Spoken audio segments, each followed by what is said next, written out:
Assalamualaikum warahmatullahi wabarakatuh. Alhamdulillah wassalatu wassalam ala rasulillah wa ala alihi wa sahbihi wa mawalah. Amma ba'du faya ibadallah usikum bitaqwallah faqad fazal muttaqun.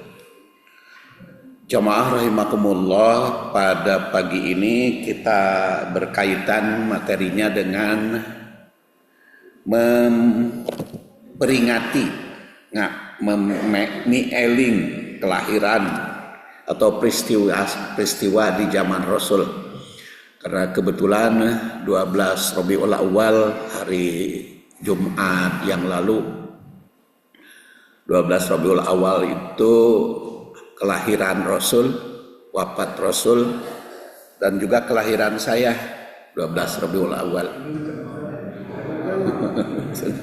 Hari Jumat, tapi saya mah hari Senin. Rasul sama dengan hari Senin ya.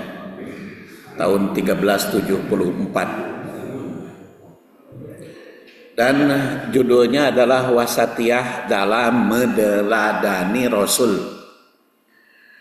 Tanggal 12 Rabiul Awal itu banyak peristiwa di zaman Rasul. Ya, antara lain tadi dilahirkan, kemudian diangkat jadi nabi pada usia 40 tahun. Kalau diangkat jadi rasulnya, menurut catatan sejarah 17 Ramadan, tahun ke-40 kelahiran. Jadi ini kelahiran Rasul, kelahiran para ulama hadis sering itu tahun Hijriah. Jadi beda dengan tahun Masehi. Ya, antara lain kan Imam Syafi'i tahun Hijriahnya berusia 54 tahun kan. Karena lahir 150, wafat 204. Imam Nawawi itu tahun Hijriahnya 45 tahun. Nah, 631, tapi kalau Masehinya dikurangi. Imam Syafi'i juga cuma 53 tahun usianya. Itu Imam Nawawi cuma 44 tahun kalau Masehi. Ya, seperti saya sendiri, kalau tahun Hijriah 73, jadi kalau Masehinya dikurangi 2. Jadi itu kelahiran ya, jadi hari kelahiran. Dan ketika Rasul juga ketika di Madinah waktu hijrah itu 12 Rabiul Awal. Jadi sebetulnya kan tanggal 8 itu sampai ke Masjid Quba, terus 4 hari di daerah itu untuk mendirikan masjid.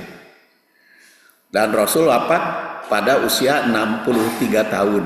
Itu juga 12 Rabiul Awal menurut catatan sejarah.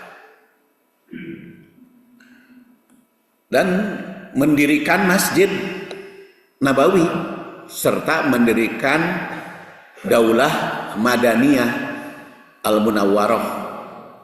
Dan menurut para ahli, Daulah Madaniyah itu dianggap sebuah negara.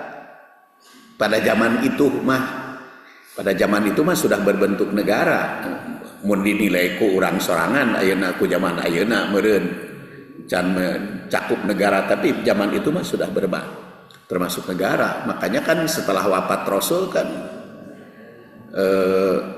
rame untuk urusan kepala negara. Akhirnya ke Abu Bakar, Umar, Utsman, Ali, Hasan, Muawiyah, Yazid, 7 sahabat penerus Rasul. Setiap bulan Rabiul Awal diperingati, khususnya di Indonesia dan di Malaysia, Brunei ya. Kalau di Saudi mah nggak ada peringatan Maulid Nabi. Bahkan kalau di Saudi mah ada yang mengatakan bid'ah gitu. Saudi. Tapi kan kita tahu bid'ah di Saudi itu istilahnya yang berbeda dengan fatwa Syekh, yang berbeda dengan pendapat Syekh. Kan di Saudi mah penguasa agama, pimpinan agama itu Syekh istilahnya ya. Ada Syekh dulu Syekh bin Baz, sekarang Syekh Ali Syekh Makanya di Saudi mah ada, kalau eksekutif itu disebut al-su'ud. Kalau para ulama itu disebut al-syekh. Jadi yang berbeda dengan dua pandangan itu, nah itu sering disebut bid'ah. Itu berbeda dengan pandangan fatwa, pandangan raja. Jadi bukan bid'ah dolalah yang sering ditafsirkan. Makanya memang kita menafsirkan atau memahami hadis itu kaitan juga dengan kawasan. Gitu. Jadi memahami hadis itu ada kaitan dengan kawasan kita di mana menafsirkannya. Apakah itu kawasan tempat? Apakah kawasan ormas mungkin? Kawasan pandangan, itu kawasan madhab, itu harus kita pahami di dalam memahami hadis khususnya. Tapi yang jelas memperingati Maulid Nabi itu bukan mengagungkan maulidnya, tapi mengambil pelajaran. Jadi mengingat pelajaran dari Rasul, mengingat masa silam. Makanya judulnya kita sekarang ini wasatiyah, dalam meneladani Rasul. Wasatiyah itu apa? Ya pertengahan, atau adil, atau siger tengah. Wasatiyah bisa bahasa Indonesia ya, siger tengah. Di dalam meneladani, yang penting meneladani Rasul, dan khususnya untuk mengingat masa silam, bagaimana perjuangan Rasul itu. Jadi bukan hanya untuk dikenang mengingat masa silam itu, tapi untuk diambil pelajaran.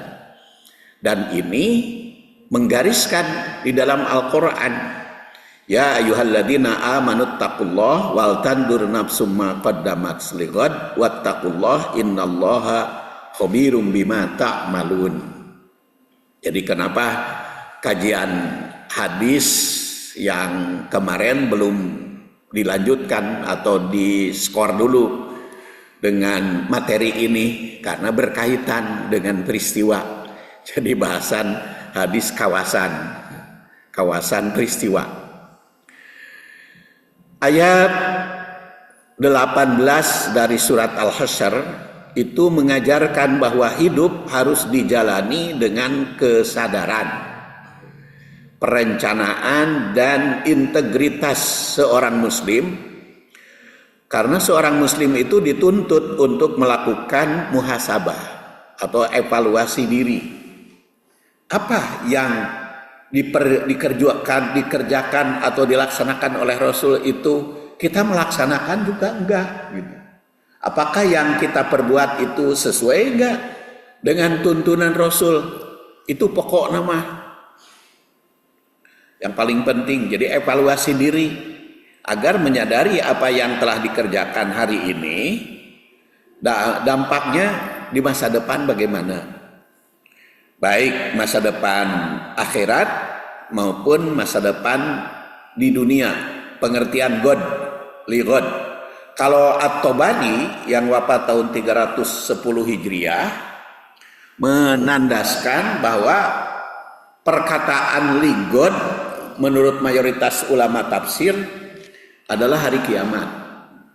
Di wal tandur nafsu ma qaddamat lighad itu evaluasi diri yang telah dikerjakan untuk menghadapi masa God, itu hari kiamat. Dalam perspektif modern, pesan ini sejajar dengan nilai akuntabilitas pribadi. Perencanaan berorientasi pada masa depan,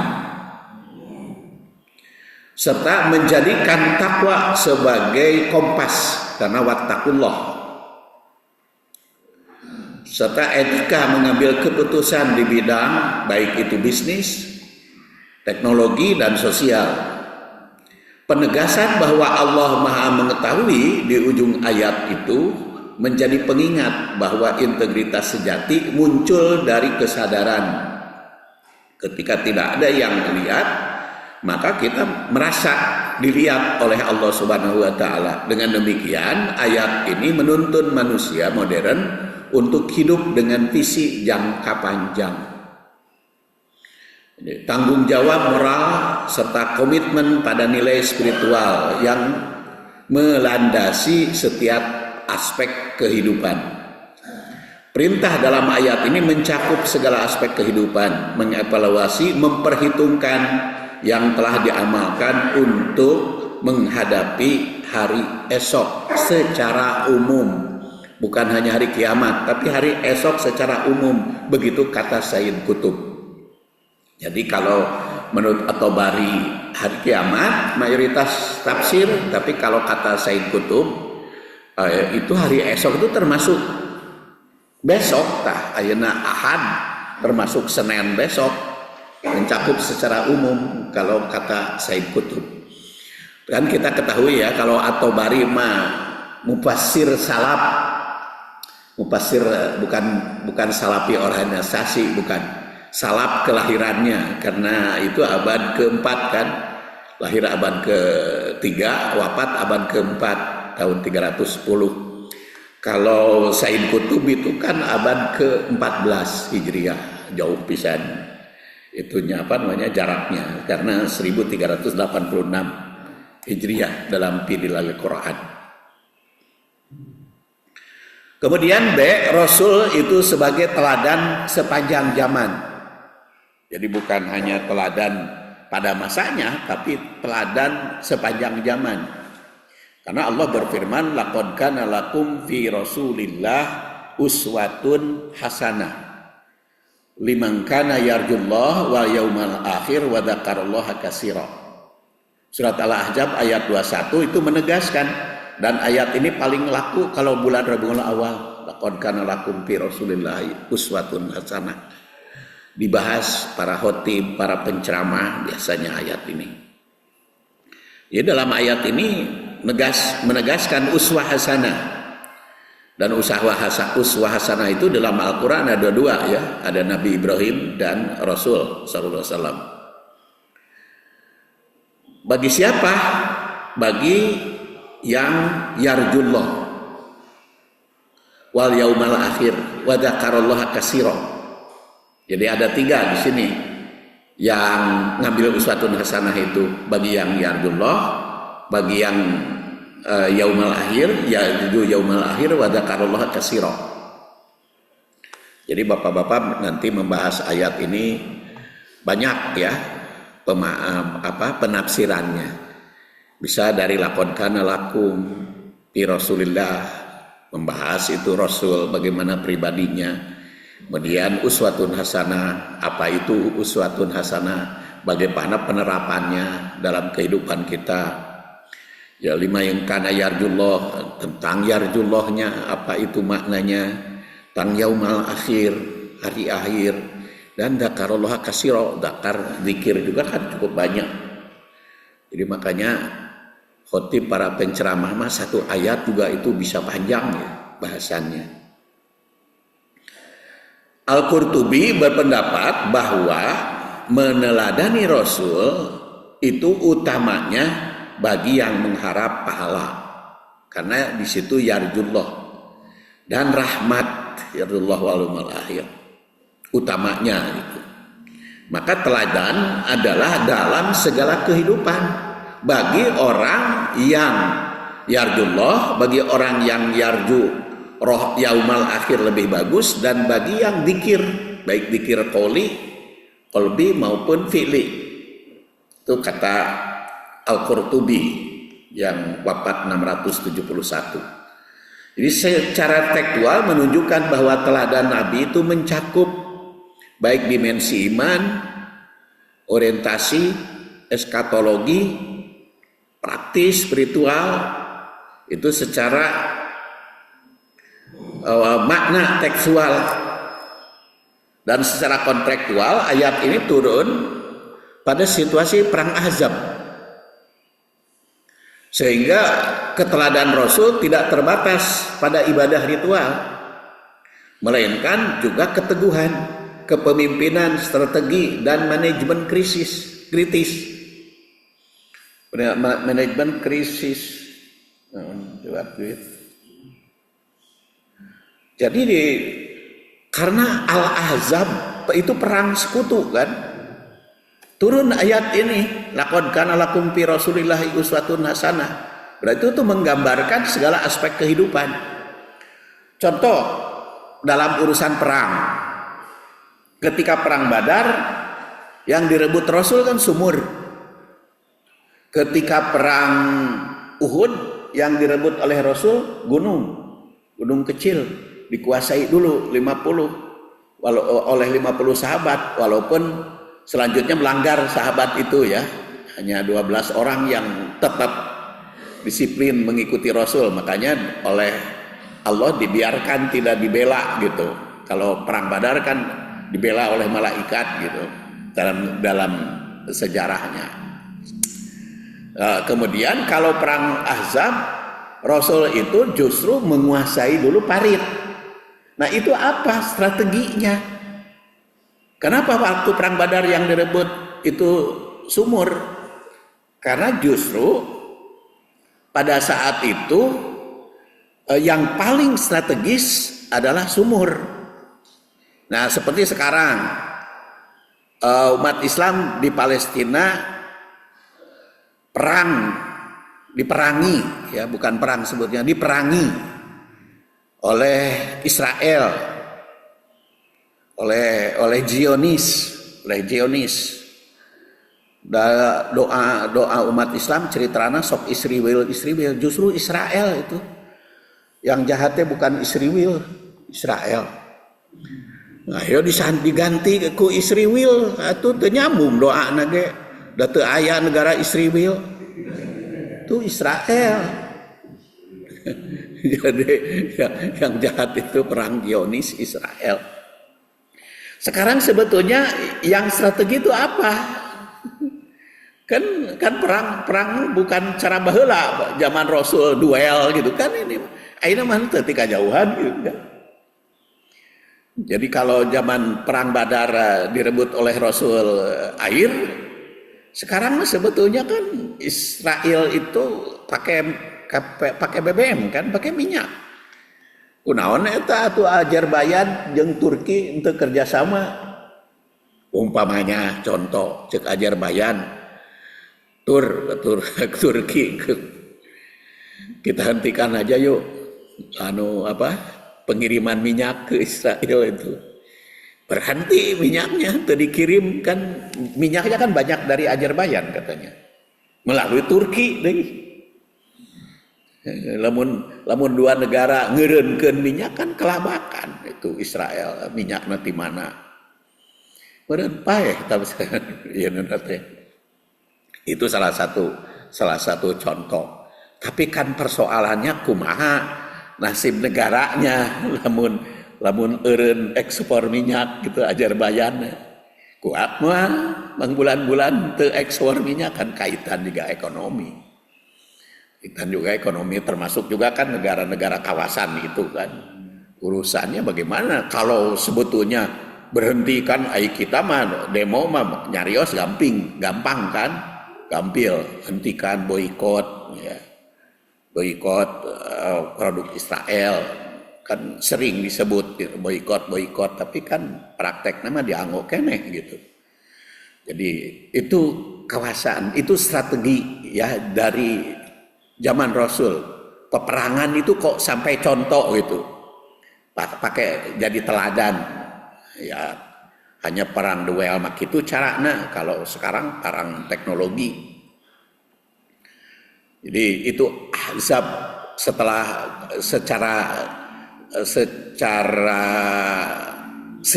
secara historis itu berkaitan dengan Ahzab. Jadi kaitan itu dengan kepemimpinan, strategi dan manajemen krisis.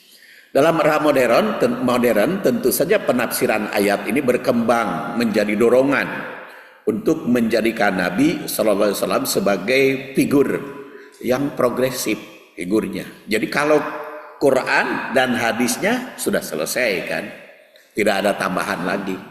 Tetapi pemahaman, interpretasi pada Quran dan hadis itu terus-menerus berkembang. Kan salah satu sebab kenapa al-Islam itu diterima oleh para cendekiawan di zaman modern karena progresif. Itu maknanya, penerapannya. Baik dalam kehidupan maupun kemajuan ilmu. Utamanya ilmu ya. Karena Rasulullah SAW mencontohkan sudah lengkap ilmu pengetahuan yang dimiliki oleh beliau, tapi tetap saja menambah ilmu. Dan diperintahkan oleh Al-Quran, kul, katakan. Kan ketika ayat ini turun, hai Muhammad kan. Lamun ketika ayat ini dibaca oleh kita, berarti ke kita kan. Kul itu kan begitu. Kul, katakan Muhammad ketika ayat ini turun. Ketika diterima sahabat, kul, katakan sahabat. Ketika diterima tabi'in, kul, katakan tabi'in. Ketika diterima atba tabi'in, juga kul itu berlaku. Begitu pula ketika tabi'ul atba. Dan sampai sekarang, katakan, Rabbi zidni ilma. Ya Allah, tambahilah ilmu. Jadi tambah ilmu. Baik yang baru SD, SMP, SMA, tambah ilmu. Perguruan tinggi S1, S2, S3, tambah ilmu. Ulah eureun. Bahkan jabatannya sudah lektor, sudah profesor, tambah ilmu. Tetap geus profesor ge ulah cicing, ulah teu nambah ilmu. Hanya profesor mah nama ilmunya biasanya dari mahasiswa ya. karena ngajarnya kan mendengarkan mahasiswa diskusi. Tambah ilmu. Kul Rabbi zidni ilma. Tambah ilmu. Makanya Imam Asy-Syafi'i itu yang lahir 150 wafat 204 itu menandakan tolabul ilmi afdalu min sholatin nafilah. Tolab ilmu itu lebih utama, lebih afdal daripada sholat sunat. Daripada sholat sunat. Makanya kalau kita sedang pengajian nih, sudah berlaku di Alfitroh, Bapak baru datang, tekedah tahiyatul masjid, langsungnya duduk dangukeun pengajian. Kecuali kalau khutbah Jumat mah ada tahsis ya. Kalau pengajian, karena tolab ilmunya itu nafilah. Makanya saya itu suka menyarankan kalau di masjid yang saya bina di Muhajirin gitu ya, yang saya bina pengajian sholat subuh teh assalamualaikum langsung pasang pengajian untuk wiridan heula. Itu wiridan. Kalau saya itu biasanya begitu, jadi assalamualaikum langsung dipasang alat-alat itu nyambung gitu.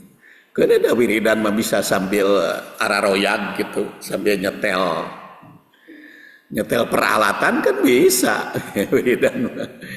Dan di dalam Al-Qur'annya juga kan kiaman wa qu'udan kan, dikir teh kudu namleg wae gitu. Kalau di sini kan lama nungguannya ya, nungguannya lama gitu. Sama di itu Darus Saadah juga lama. Tapi pan teu boga wewenang abdi mah hanya ngisi. Jadi kalau yang saya bina secara langsung instruksi aja. Begitu assalamualaikum, mangga caraliknya ngalih nu enak, ya, duduknya nu enak, nu santai. Karena apa? Karena berdasar Imam Syafi'i mah abdolu dalam ilmu itu. Min solat bahkan bukan hanya dikir, min sholatin nafil, bahkan ada cerita-cerita gitu ya, kalau imam yang lain itu tahajudnya lama, kalau Imam Syafi'i tahajudnya kilat langsung baca buku ngarang Imam Syafi'i. Makanya usia 54 tahun Imam Syafi'i itu karyanya besar. karyanya banyak ya. Termasuk juga Imam Nawawi.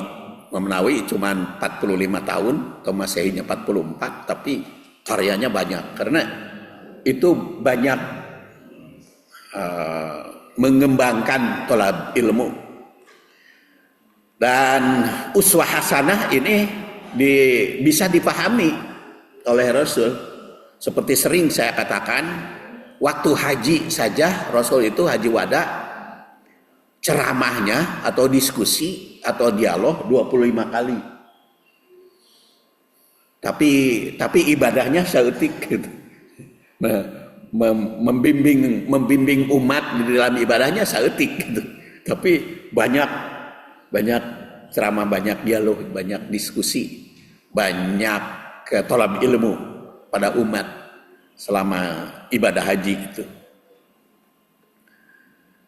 Kemudian sunnah Rasul itu bersifat abadi.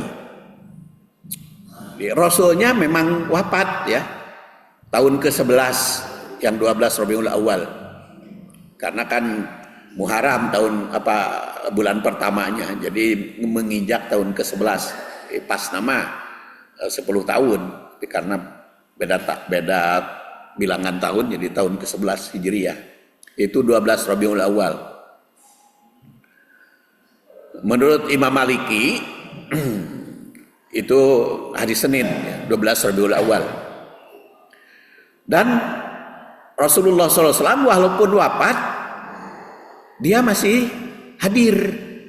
Wa'lamu anna fikum Rasulullah. Ingat, di kalanganmu ada Rasul.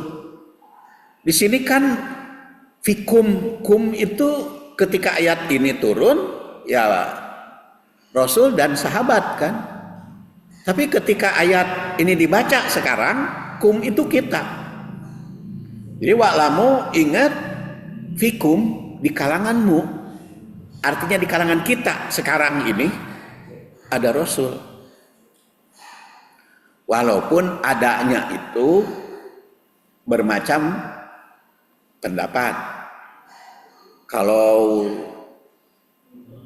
Syekh Mursyid Torekat ya, Torekat yang dari Yaman itu, Syekh Umar Al-Hafid. Dia kan kalau baca sholawat dalam Torekat katanya Rasul itu hadir. Beliau melihat sendiri gitu. Itu menafsirkannya.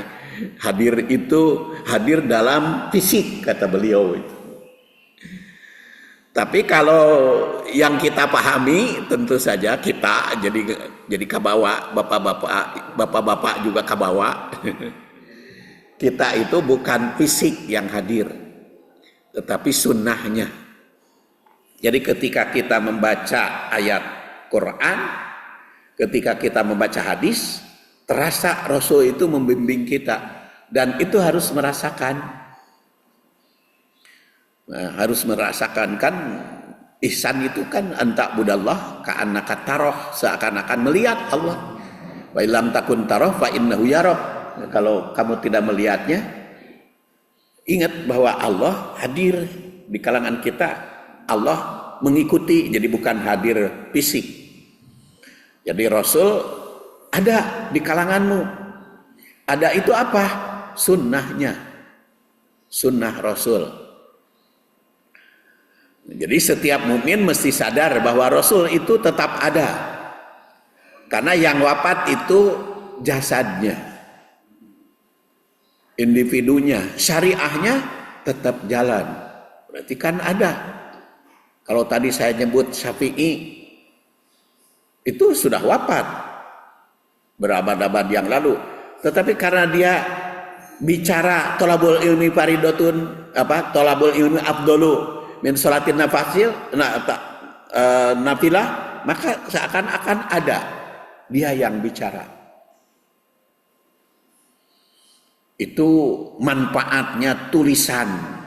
Jadi manfaatnya tulisan, makanya menulis teh diperintah oleh Al-Quran.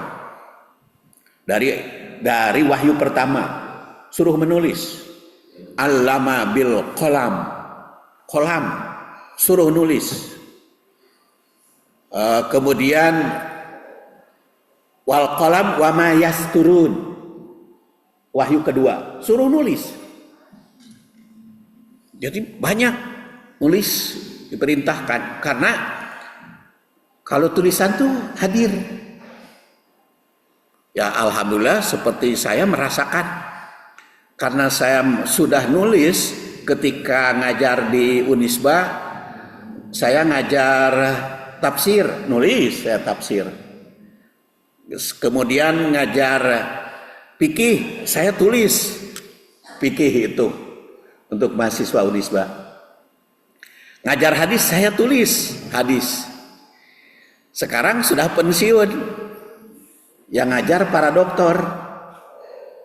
Karena mereka daripada pusing-pusing nulis sorangan, kan lebih baik tulisan yang ada. Jadi yang diajarkan buku saya. Sampai sekarang Al-Fatihah itu masih diajarkan. Dokter di Tarbiyah Unisba itu hadis 1, 2 saya yang nulis masih diajarkan. Karena kalau saya kan sudah tidak mampu lagi untuk pergi ke kampus ke Unisba. Kecapean ya apalagi kalau pensiun kan kecil pisan itu. Jadi kalau dihitung itu minus gitu kalau pensiun. Jadi tapi karena ada buku masih jalan. Itu manfaatnya tulisan. Insya Allah nanti mungkin kalau saya meninggal juga masih itu. Makanya kemarin itu dua bulan yang lalu kan Bapak ini mengusulkan, katanya Pak Saipudin terbitkan itu buku yang gapai nilai haji dan umroh tanpa mendekati Ka'bah. Sudah saya kirim ke penerbit Bogor, terbit. Alhamdulillah. Jadi sekarang sudah terbit, itu resmi. Menggapai nilai haji dan umroh tanpa mendekati Ka'bah. Ini terbit di Bogor. Cuman karena ku penerbit mah jadi mahal gening. 85.000 hargana. Jadi itu bisa ngebagi ke jamaah gratis. Jadi eta mah kudu mareuli. Jadi itu bisa ngabagi teu ayeuna akan dibagikeun gitu. Itu juga hadis yang sedang dibahas bulan kemarin itu sekarang sudah 140 halaman, belum selesai itu. Nanti mungkin kalau selesainya sekitar 300 halamanan. Nah itu kembali ke tadi. Jadi menulis, makanya Imam Asy-Syafi'i, Imam Nawawi ya termasuk para imam yang lain, jadi At-Tabari, Ibnu Abbas, banyak tulisannya itu memanjang. Belum lagi kan sekarang mah promosi tulisan kan bisa jurnal, bisa Scopus, walaupun kudu ngaluarkeun duit. Kemudian Abu Sa'id Al-Hudri yang wafat tahun 74 mengatakan wa'lamu anna fikum Rasulullah. Ayatnya jelas wa'lamu anna fikum Rasulullah. Lau yuti'ukum fi katsirin minal amri la'anittum. Andaikan Rasul mengikuti keinginanmu, kalian akan kesulitan. Qala hada nabiyukum. Jadi ketika ayat ini turun itu kan nabi ada di kalanganmu. Dan yang yuha menerima wahyu nabi itu ilaihi wahyaru a'immatikum. Dan yang di hadapan nabi pada saat itu adalah para sahabat yang soleh-soleh semua.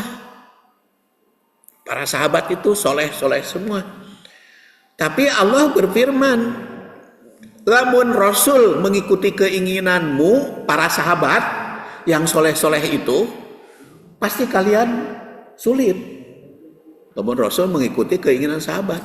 Nah maka kata Sa'id Al-Hudri, fakaifa bikumul yaum. Bagaimana hari ini? Pan hari ini macam-macam. Para ustadznya juga kan macam-macam kan. Para jamaahnya juga macam-macam. zaman Rasul zaman sahabat saja yang soleh. Kalau Rasul mengikuti keinginan sahabat, kan itu. Komo lamun ayeuna Rasul kudu mengikuti keinginan kita. Yang aneh-aneh gitu, yang macam-macam. Jadi oleh karena itu bukan Rasul harus menginginkan kita, tapi kita mengikuti keinginan Rasul. Nah, ini pentingnya supaya tidak la'anitum. Jadi komentar tersebut itu mendorong agar selalu berusaha mengikuti apa yang diajarkan Rasul. Dan orang yang mengikuti ajaran Rasul dijamin tidak akan sesat. Tidak akan sesat. Taraktu fikum amrain lan tadillu ma tamassaktum bihima, yaitu kitab Allah wa sunnatan Nabi. Al-Quran dan sunnah Nabi. Nah, sekarang timbul bagaimana caranya? Ya, caranya dengan pertengahan, dengan wasatiyah. Kenapa wasatiyah? Karena Rasul sendiri menandaskan di dalam Al-Quran, Allah Subhanahu wa Ta'ala menandaskan wa kadzalika ja'alnakum ummatan wasaton. Kami jadikan kalian sebagai umat wasaton, pertengahan. Litakunu syuhada, supaya kalian menjadi saksi ala nas, atas manusia. Wa yakunar rasul, dan Rasul juga alaikum syahida. Wa ma ja'alna qiblata lati kunta 'alaiha illa lina'lama may yattabi'ur rasul mimma yanqalibu ala aqibaihi. Itu berkaitan dengan kiblat saja. Kenapa kiblat dipindahkan dari Baitul Maqdis ke Ka'bah? Itu karena untuk menguji umat mana yang taat, mana yang setia, mana yang benar-benar disiplin mengikuti Rasul. Dan bagi mereka, bagi kaum Yahudi itu sangat berat. Kaum Nasrani juga pada saat itu.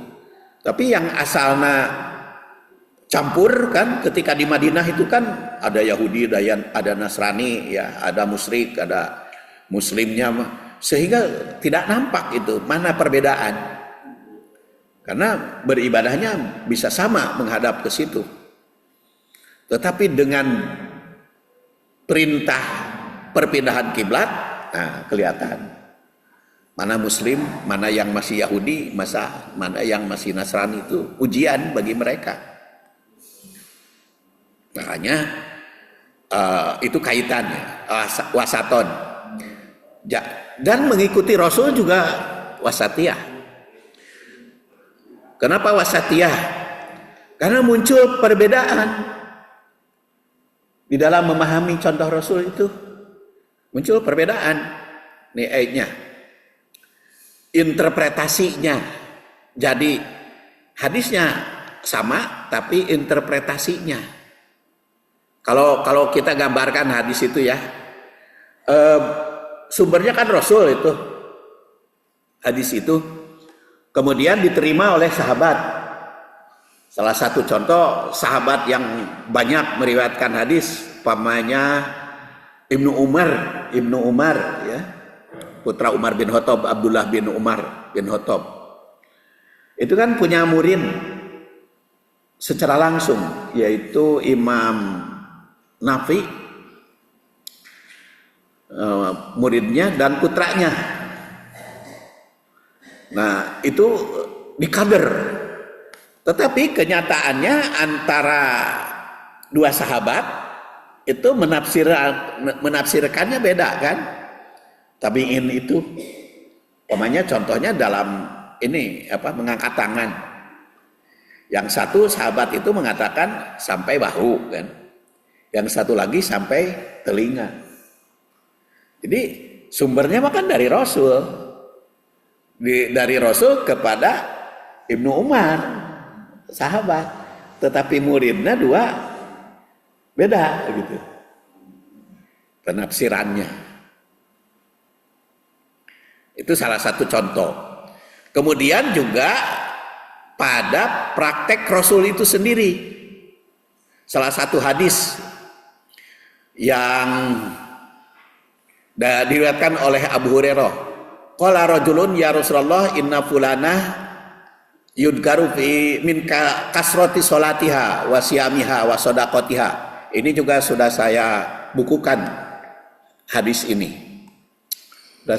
Sudah saya bukukan, cuman belum ke penerbit. Supaya bebas dulu ngebagi-bagi, sebab kalau sudah penerbit tidak bisa ya, bagi-bagi, harus bayar. Nah, jadi hadis ini sudah dalam bentuk buku. Jadi ada, kata Abu Hurairah, ada seorang yang bertanya kepada Rasul, ya Rasulullah, inna fulana yudgaru min kasroti sholatiha. Itu populer dengan banyaknya sholat, saumnya dan sodakohnya, cuman sok nyakiti tetangga. Maka Rasul menjawab, hiya pinnar, itu ahli neraka. Kemudian dikisahkan, fa inna fulana yudgaru fi qillati syamiha, saeutik saumna, wajib we wungkul sodakohna dan solatna, tetapi dia tidak pernah menyakiti tetangga. Nah, kata Rasul, iya fil jannah. Nah, dari ini kan tafsirannya, lamun kitu ibadah teh nu mana nu abdol? Abdol teh ritual atau sosial? Sebab kalau yang sosial bagus, walaupun ritualnya sedikit, nu padu-padungkul fil jannah. Tapi walaupun ritualnya banyak, seperti saum rajin, Senin Kemis bahkan double jeung sabulan 3 hari dan lain sebagainya rajin. Tapi karena soknya kita tetangga, benar. Nah, di sini kan muncul perbedaan paham. Sebab sehingga ada sahabat yang lebih menonjolkan urusan ritualnya. Karena apa? Karena Rasul di dalam ibadah kana yakumu minal lail hatta tatapat toro kodamahu. Faqalat Aisyah limatasna hada ya Rasulullah qad ghafarallahu laka ma taqaddama min danbihi wa ma ta'akhkhar qala afala uhibbu an akuna abdan syakuran falamma kasura lahmuhu shalla jalisan fa ida arada ayyarka'a qoma faqara'a summa raka'a. Yang mementingkan ritual, karena Rasul pun kalau tahajud ya mulai sampai bengkak-bengkak atau sampai pecah-pecah, ada yang mengatakan pecah-pecah, ada yang mengatakan bengkak-bengkak kakinya sampai roromeheun. Salat itu berarti kan lama salatnya. Sehingga Aisyah itu menggur, ya Rasulullah kenapa kau maksakeun kitu salat teh? Kata Rasul, padahal kan sudah diampuni oleh Allah engkau mah. Kata Rasul, apakah tidak menjadi hamba yang syukur? Nah, berdasar hadis ini jelas salat itu harus maksakeun, walaupun nepi ka pecah-pecah kaki. Urang mau boro-boro pecah kaki kan, cangkeu saeutik ge. Tapi kan Rasul sendiri juga ketika pala maka surolahmuhu, ketika dagingnya banyak, akhirnya montok, kan duduk juga. Nah, kalau lihat berdasar hadis ini, ritual itu hebat kan, Rasul itu, sehingga dipaksakan. Walaupun ada kasurolahmuhu, tetapi Rasul sendiri mengeritik sahabat yang berlebihan dalam ibadah, yaitu diriwayatkan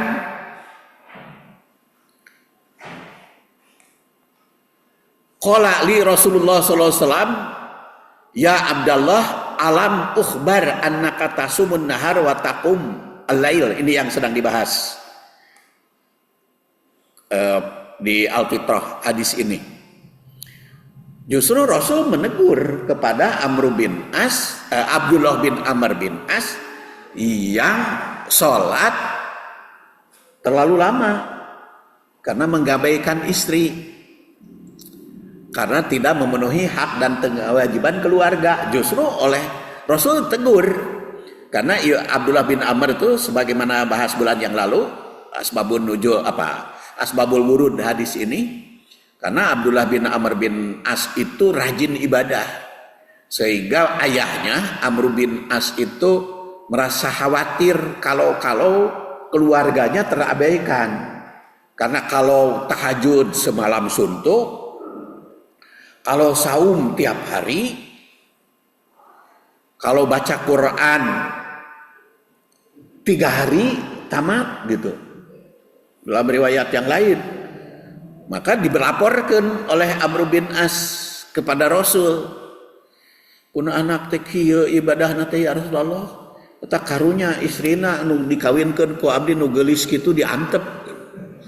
Sampai begitu. Maka langsung Rasul memanggil Abdullah bin As. Alam ukhbar annaka tasumun nahar wa taqumul lail. Ada berita engkau itu kalau malam tahajud terus menerus, kalau siang saum terus menerus, baca Quran 3 hari tamat. Oleh Rasul ditegur, fala tab'a, bala, kata dia. Kata Amr bin As, bala, iya betul ya Rasulullah, iya betul. Tapi aku ini walam urid bidzalika illa khair, aku tidak punya keinginan kecuali kebaikan, makanya ibadah seperti itu. Tapi Rasul menegur, fala tab'a, jangan kamu kerjakan.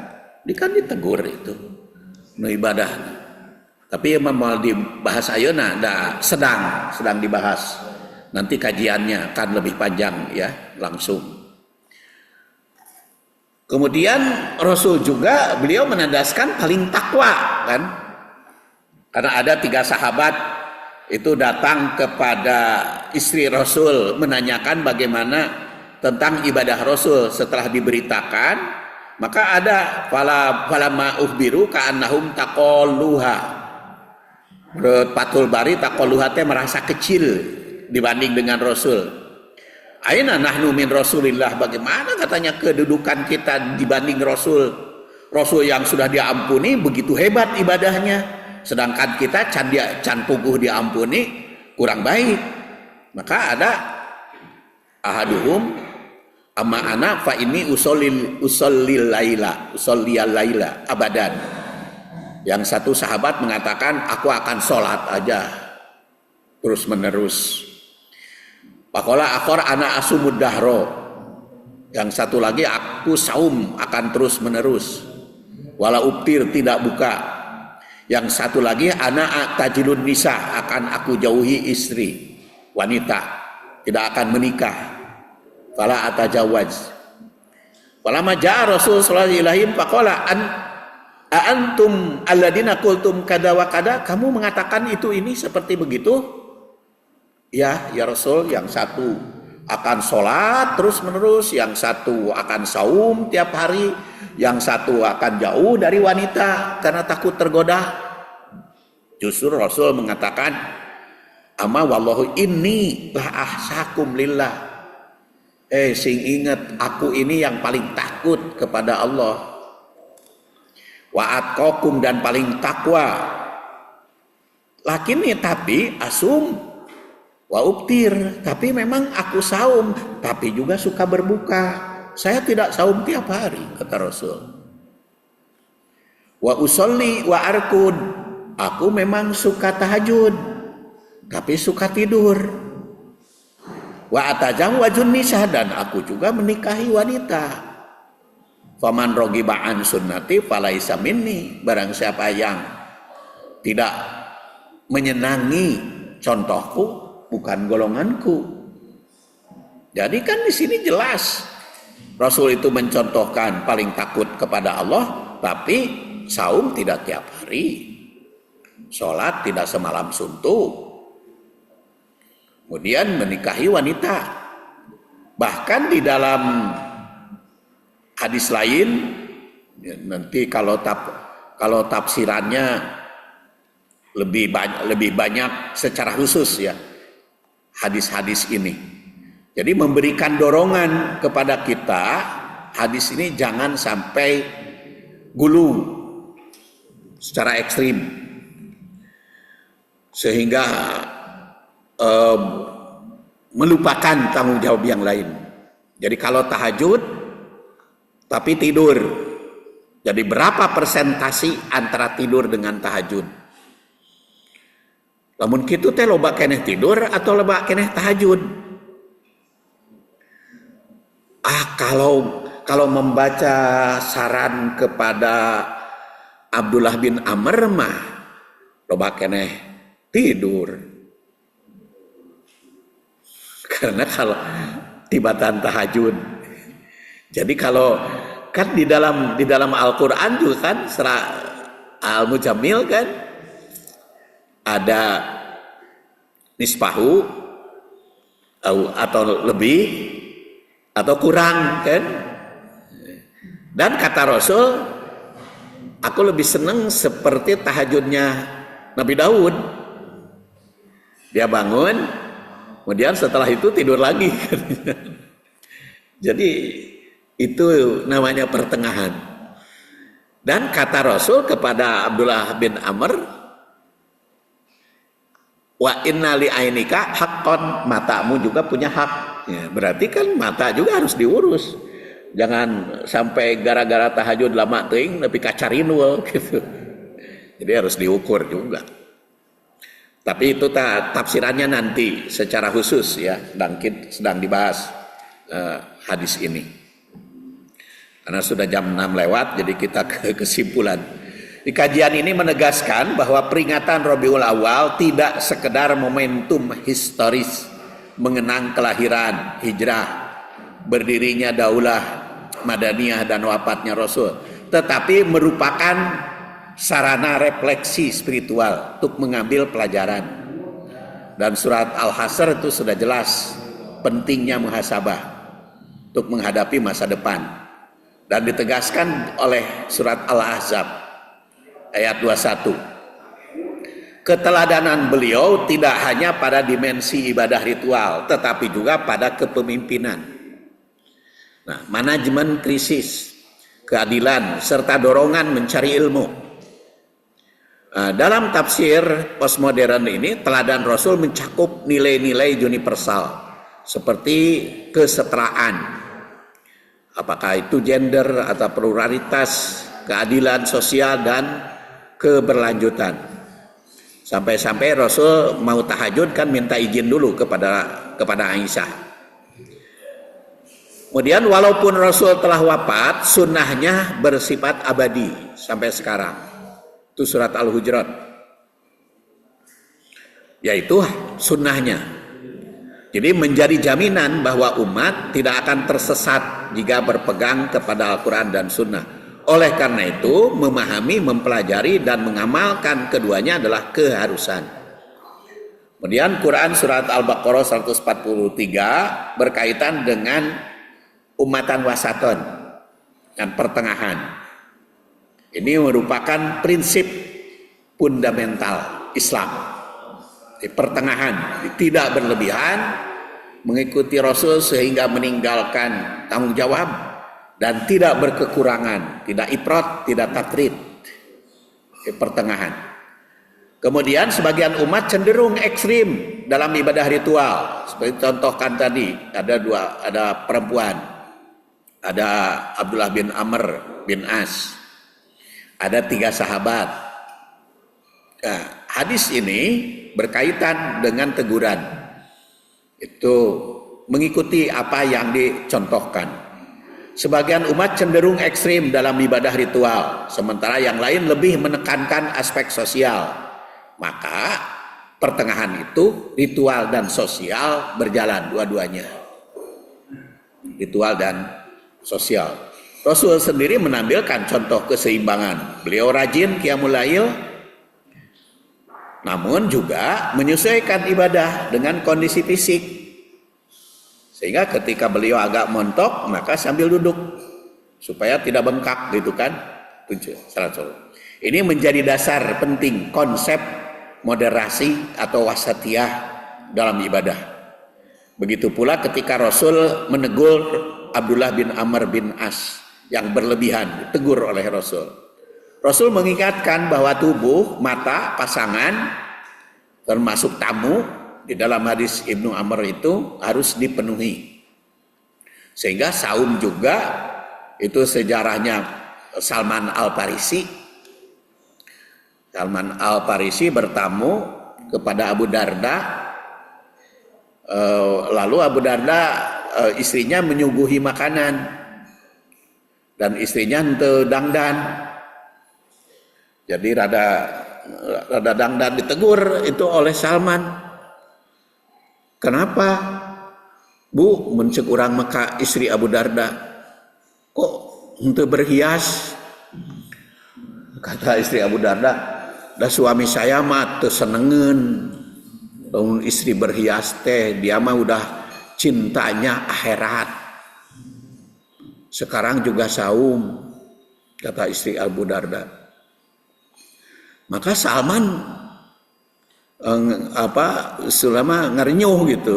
Kasihan eta istri teu dangdan kitu kan nepi ka ayeuna ge aya pan para ustad gitu istrina teh teu dangdan.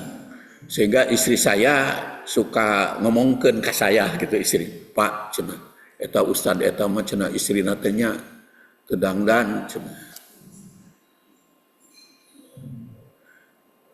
Cek abdi teh eta meureunnan tos juhud. Dapun pojo mah resep dangdan pan. Ya, jadi tos juhud cenah meureun. Itu suka ada gitu ya, lambangkan gitu. Ternyata di zaman Rasul juga ada gitu. Abu Darda istrinya teu dangdan. Kemudian disuguhi makanan, Salman itu bertamu, Salman Al-Farisi itu. Kemudian punten cenah abdi mah nuju saum cek Abu Darda teh. Cenah saya juga moal ikut moal makan cenah disuguhan ge, aing engkau teu makan mah. Ayo makan, saya ikut makan, saya mau makan. Kalau engkau makan berbuka. Jadi Abu Darda bingung kan, mending buka itu mending nyenengkan tamu. Akhirnya Salman mengatakan, sok, lamun saya harus makan, kamu buka. Akhirnya buka juga Abu Darda itu. Begitu malam kertek tahajud, lila teuing langsung negur. Ya, kok tahajud teh meni awal teuing, meni lila teuing. Tidur dulu lah. Engke geus deukeut ka subuh kakarak tahajud. Jadi si Abu Darda tuh aneh. Ya itulah cenah demi. Akhirnya dilaporkan oleh istri kepada Rasul. Kata Rasul kan, sodako Salman. Bener itu katanya Salman. Jadi kalau mau ayat tamu saum sunat buka aja. Hormati tamu. Sampai begitu gitu ya. Itu wasaton tuh di situ. Terus istri juga dangdan we gitu. Jadi secara keseluruhan kajian ini meneguhkan bahwa peringatan sejarah Rasul itu mesti jadi muhasabah bagi kita.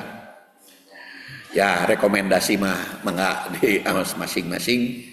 Saya kira dianggap cukup kajian ini, penutup peringatan ini adalah bukan sekedar mengenang, tapi mengkaji, meneliti, menjadikan Al-Quran dan Sunnah Rasul sebagai pedoman hidup bagi kita. Mung sakitu nu kapihatur nepang deui sanes waktos. Subhanakallahumma wa bihamdik asyhadu an la ilaha illa anta astaghfiruka wa atubu ilaik. Assalamualaikum warahmatullahi wabarakatuh. Mangga dinikmati konsumsinya.